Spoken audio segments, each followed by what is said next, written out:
आप सबको Navneet sir Balaji classes में स्वागत है। पिछले वीडियो में मैंने बिहार बोर्ड के क्लास 10th के लाइट चैप्टर को इंट्रोड्यूस किया था। पिछले वीडियो में मेरा देखा होगा आप लोगों ने कि लाइट होता क्या है, कैसे हम किसी वस्तु को देख पाते हैं। आज दूसरा टॉपिक लाइट से ही रिलेटेड हम आपको एक्सप्लेन करेंगे। आज हम लोग देखेंगे प्रकाश का प्रकीर्णन, स्कैटरिंग ऑफ लाइट। ये प्रकाश का प्रकीर्णन होता क्या है?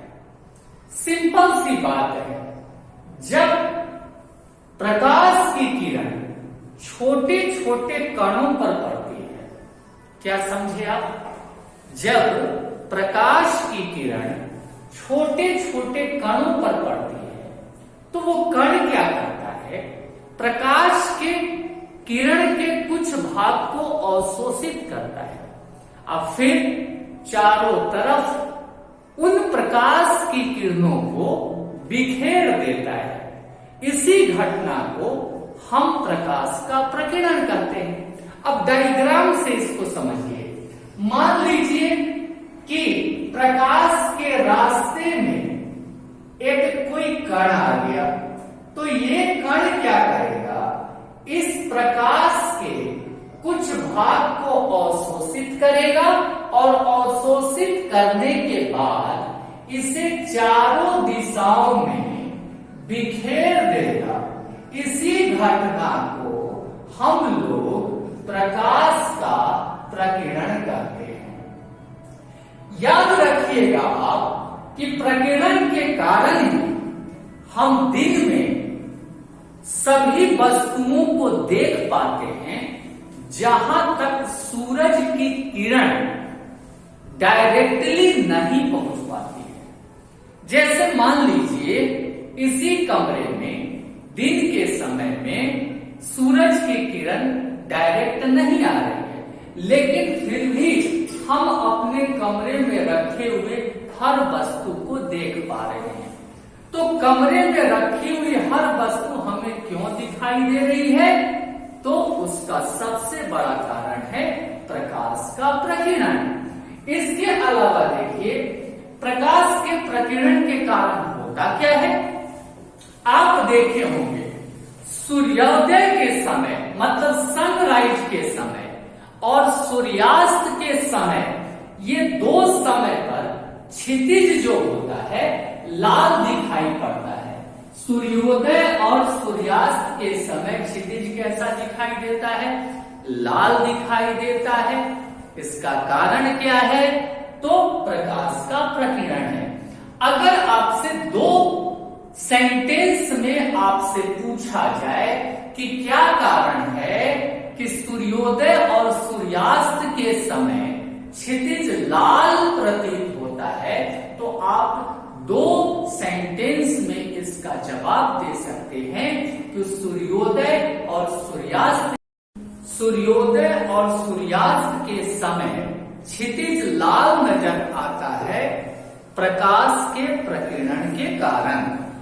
ठीक उसी प्रकार अगर आपसे यह प्रश्न पूछ दिया जाए कि एक वाक्य में जवाब दीजिए कि दिन के समय आकाश नीला क्यों दिखाई देता है, तो आप एक वाक्य में जवाब देंगे कि दिन के समय में आकाश नीला प्रकाश के प्रकीर्णन के कारण दिखाई देता है। अब देखिए, सबसे इंपॉर्टेंट बात हमने बताया आपको कि जब किसी कण पर प्रकाश की किरण पड़ती है तो ये कण प्रकाश की किरण के कुछ भाग को अवशोषित करके प्रकाश के किरणों को चारों ओर छितरा देता है, मतलब बिखेर देता है। अब यहां पर ध्यान दीजिए, तो ये जो कण होंगे प्रकाश के, इसको हम प्रकीर्णन केंद्र कहेंगे। क्या कहेंगे? प्रकीर्णन केंद्र कहेंगे। प्रकीर्णन केंद्र। अब यहाँ पे क्वेश्चन आ सकता है कि प्रकीर्णन आप क्या समझते हो। तो प्रकीर्णन केंद्र को हम डिफाइन कर सकते हैं कि प्रकाश की किरणों के रास्ते में आने वाला वह कण जहां से प्रकाश का प्रकीर्णन शुरू होता है या प्रकाश का प्रकीर्णन होना शुरू हो जाता है, उसी कण को हम लोग क्या कहते हैं, प्रकाश का प्रकीर्णन केंद्र कहते हैं। अब ये देखिए, अब प्रकाश का जो प्रकीर्णन होता है, अगर कण का आकार बहुत छोटा रहेगा या आपका जो कण का आकार होगा वो थोड़ा क्या होगा, बड़ा होगा। तो जब कण का आकार छोटा होगा, जैसे मान लेते हैं कोई भी गैस के अणु हुए, तो गैस के अणु के कण का आकार जल के अणुओं या धूल कण के आकार से बहुत छोटा होगा। तो याद रखिएगा कि सूक्ष्मतम कणों से जब प्रकाश का प्रकीर्णन होता है, मतलब गैस के अणुओं से जब प्रकाश का प्रकीर्णन होता है, तो इसे हम लोग रैले प्रकीर्णन कहते हैं। क्या कहते हैं बाबू, रैले प्रकीर्णन कहते हैं।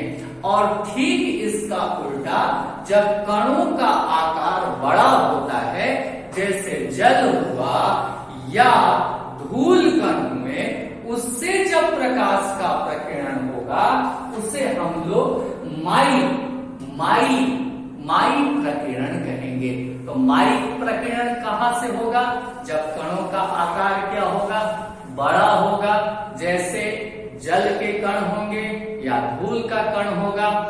और रैले प्रकीर्णन कहां से होगा, जब कणों का आकार अत्यंत सूक्ष्म होगा, जैसे गैस के कण होंगे, तो उसे हम लोग रैले प्रकीर्णन कहेंगे। तो आशा करते हैं हम कि प्रकाश के प्रकीर्णन को आप लोग समझ गए होंगे। तो प्रकाश के प्रकीर्णन से क्या क्या एमसीक्यू आपको आ सकता है।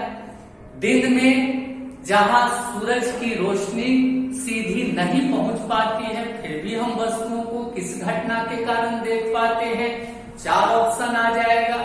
प्रकाश का परावर्तन, प्रकाश का अपवर्तन, तीसरा आ जाएगा प्रकाश का प्रकीर्णन, और इनमें से कोई नहीं। तो आप किसमें टिक लगाइएगा, तो प्रकाश के प्रकीर्णन में टिक लगाइएगा।